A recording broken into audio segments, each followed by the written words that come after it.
Hi, and welcome to another episode of Hot Takes with me, the Silver Fox.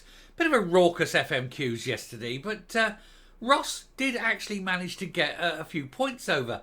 And one of the things he asked is, why did the SNP feel it was okay and acceptable to break the law 680,000 times? Well, one hearing this, of course, Humza Yousaf, well, he was banging the desk, wasn't he? He was doing the old Khrushchev, really. He didn't like it. He got angry. You can see the flare in his face. And, of course, he had to come up with a convincing argument that it wasn't his fault. And so, just for a change, he decided that, after all, it wasn't down to the SNP. It was COVID, Brexit, and Westminster. That's why the NHS keeps breaking the law. Nothing, of course, to do with the SNP. Nothing to do with a whole series of health ministers, none of whom have a clue what they're doing. Some worse than others, but none of them good. So we'll take a look at this, see what's going on, and see why Humza Yousaf is always, avoiding the blame and trying to pass the buck for things that really should stop on his desk. He wanted the top job. He's got to accept it. Here goes. So Humza Yousaf blames COVID, Brexit and the UK government for the NHS chaos. Nothing, of course, to do with 17 years of underfunding, of a skills shortage, of a recruitment crisis. No way is it all to do with all the vacancies and the lack of money in order to build the hospitals that are literally ones that are falling apart need repairing. The ones that need replacing aren't being built. It is an absolute joke. And of course, he's sitting there trying to blame everyone other than himself, even though it is ultimately him who's done it. It was, after all, Shona who cut the budget. It's Shona who said no housing for that. No money for this, no money for that, no money for something else. Of course, these things are down to the SNP. How could this possibly be anyone else's fault?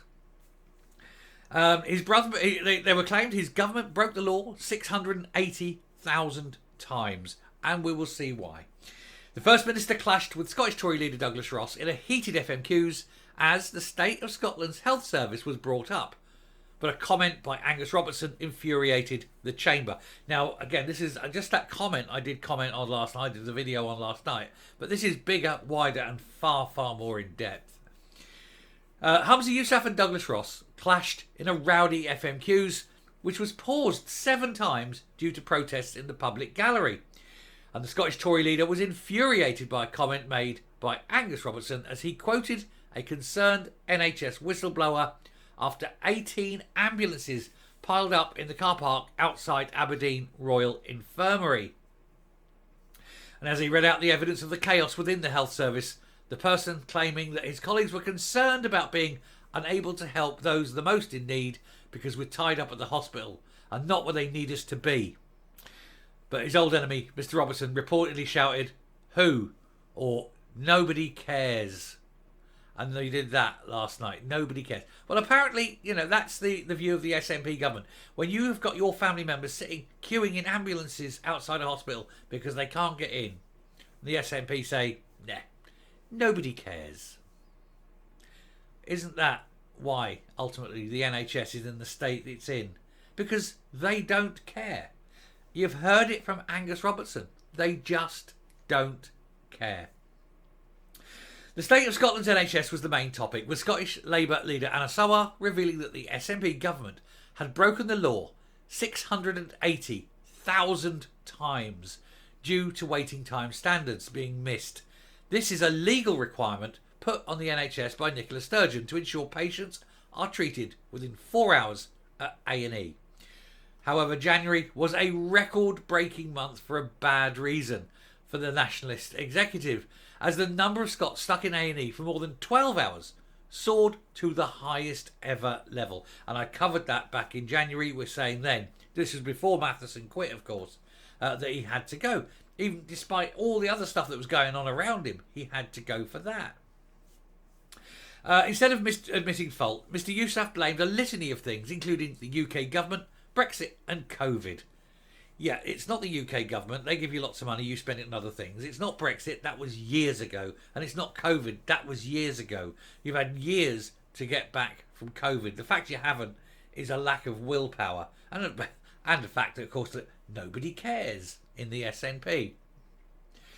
Mr. Ross highlighted a number of case studies who were forced to wait in agony due to waiting times in the NHS. He said, "We spoke to Kirstine Campbell from Russia, who spent over 7 hours in a waiting room at the UH after experiencing symptoms of a suspected heart attack or blood clot during a visit to Clyde Bank. To alleviate pain, the pain she was in, Kirsten had to lie on the floor, surrounded by vomit and other bodily fluids. This week, we also learned that patients are nearly 30 times more likely to be waiting over 2 years for treatment in Scotland's NHS rather than south of the border.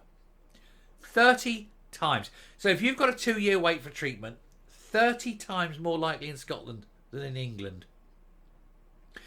That is 17 years of SNP misrule. That isn't England. That isn't Westminster. That isn't Brexit. That isn't COVID.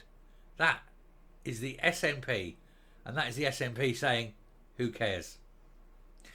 There are more than 8,000 patients waiting over 2 years for treatment in Scotland's NHS. Does Humza Yousaf think that's acceptable for one patient, never mind thousands of them, to wait more than 2 years for treatment?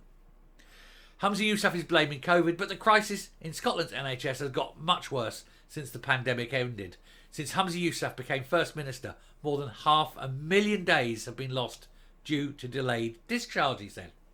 Over 12 months, that's 500,000 hospital beds that could have been available for other patients.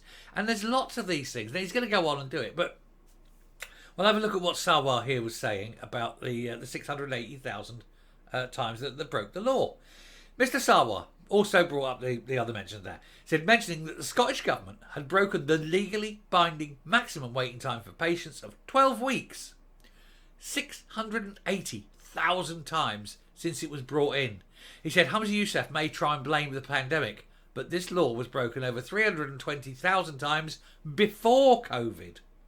Shona Robinson broke the law 158,000 times. Michael Matheson broke the law 184,000 times. And Humza Yousaf broke the law 235,000 times.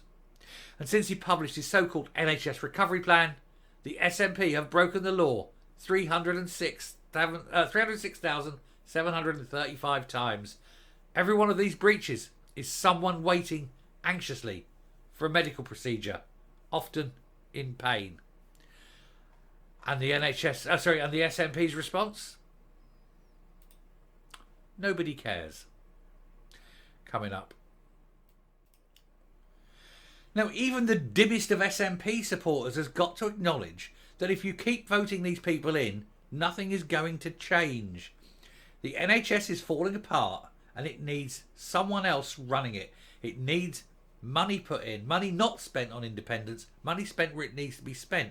Because when it's your children standing there and can't get into hospital, who are you going to blame? Well, you can blame yourself if you voted for the SNP, because that's who's caused it.